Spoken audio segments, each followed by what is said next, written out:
Hello and welcome to Extreme Gameplays, where I play games tirelessly. Today, the biggest discovery in recent history has been made for God of War. The infamous Translator section in God of War 2 that's been terrorizing no upgrade runs, pain plus runs, and weapon specialty runs got simplified to all hell, to the point of having this go on in the encounter. This amazing discovery was made by Dante trademark as he noticed a thing the player Heliax did accidentally in one of his playthroughs. They eventually went on for about like 4 hours trying to replicate the same thing until they eventually got it, and they made it consistent. A full-on complete way to trivialize the Translator's third wave that was mainly a big problem for Pain Plus challenge runners of the game, or even if you were approaching a weapon specialty run. Now, before I get into explaining the actual discovery, let's cover a short history on why this encounter is badly designed and why it's been terrorizing challenge runners for so many years.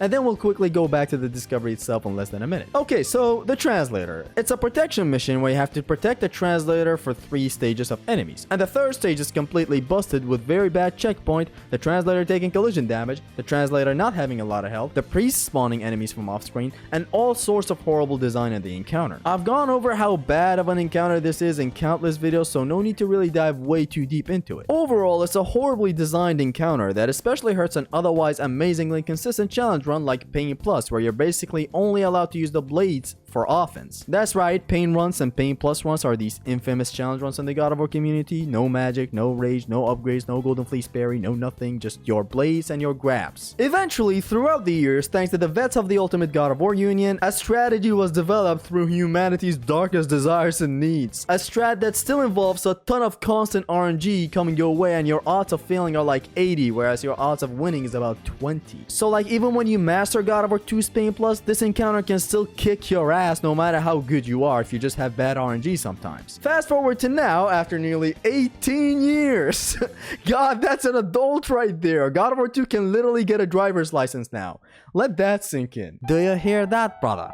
That's finally legal. So after 18 years of God of War 2, a couple of days ago, this discovery got put on Dante's channel, and I hope you guys go and watch his video first because it is an amazing video that covers the history of this discovery. It's a very funny video. Today, however, I am here to spread the word even further to put this discovery hopefully in the mainstream side of God of War for everyone to catch on to. So let us begin. You start the section normally like any other time. What you do first is break the construction holding the rock up. We're gonna call this Dwayne Johnson to stay faithful to Dante's original video from now on. So this rock is called Dwayne. So what you do is you drop it and leave it as is. You go ahead and interact with this book and say...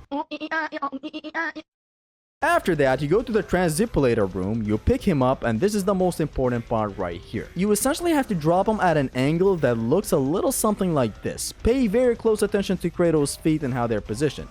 Both of them. When in perfect position, you drop the Translator and have him in a spot where his feet are barely touching the button. This is very, very important. Now what you do after that is backtrack to Dwayne Johnson and bring it to the room of the Transimnas. You put the block normally on the button. Be very careful to not push away the Translator with the block. Just put it on the button and leave it as is. What you then gotta do is get out of the room and restart the checkpoint. Now you're restarted here, and all you gotta do is go ahead, pick up your client like a gentleman. Ta-da!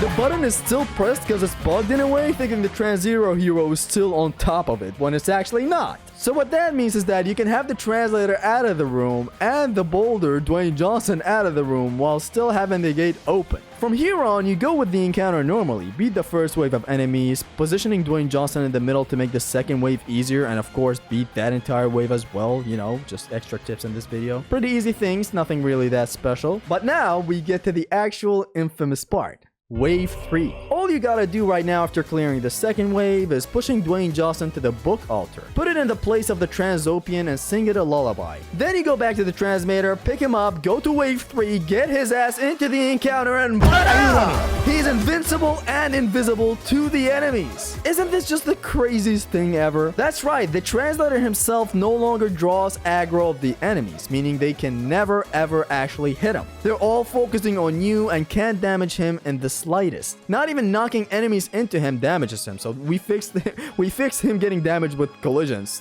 We fixed that issue at least. Absolute bonkers way of doing the encounter, and what's left now is pretty much just getting things easily done by kicking dogs into all the enemies and the spawners. It's just a normal encounter now. Man, you look at a thing like this and it's like even the enemies can't believe it. This completely trivializes the encounter and is the best thing to ever happen in God of War history. This crazy discovery was made on November 7th, 2024, now titled as the Day of Discoveries, basically by me. Because all sorts of discoveries happened in this day for whatever reason. Kira found a way to work that one weird special attack with that one weird weapon in God of War 2. I discovered a way to ring out all 11 Satyrs using only the blades in God of War 1. And finally, this nuke that dropped on the community out of a mistake that Heliax made and an observation that Dante made at the same time. All of this happened in the same day. It's just crazy. This is where we reached the end of the video. I hope you guys enjoyed it. Make sure to check out the original video all over the description and the comment section. It has been your Extreme Gamer Zestus. Peace!